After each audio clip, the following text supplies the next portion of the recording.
咱要先来关心的是，美国时间7月13的时阵，前总统 Trump 伫个宾州咧做势时，雄雄予一个20岁的少年人家开枪。这个枪支是更过伊正边的耳仔，凶手当场予人家枪杀。这个意外除了 Trump 以外，现场的支持者是有一个人死亡，2个人受伤。FBI 即马已经介入调查。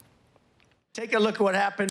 我也未讲完，现场响起枪声，美国前总统川普表情痛苦地望着耳仔，面伫讲台下边，德庆领馆冲去台顶，现场做势活动的支持者嘛惊吓哭落，开始大叫。 When you're ready, on you. Ready, move, move.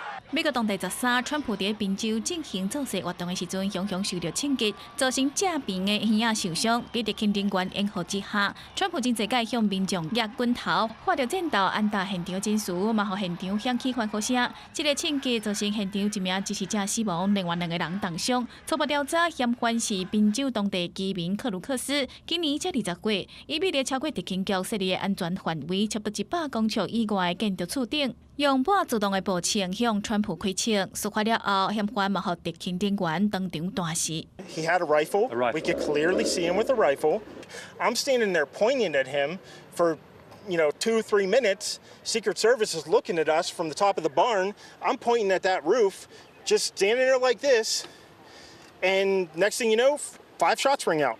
川普受到枪击消息真紧传出去，各国媒体包括 NHK 日本放送协会和联社、中国央视、澳洲天空新闻拢有报道。美国总统拜登接到消息了后，嘛召开记者会，表示无允准暴力行为。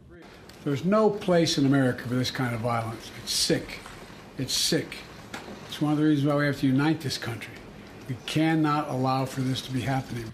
各国领袖甲政治人士，包括美国前总统奥巴马、加拿大总理杜鲁道、澳洲总理艾班尼斯等等，拢公开表达慰问甲支持，嘛谴责政治暴力行为。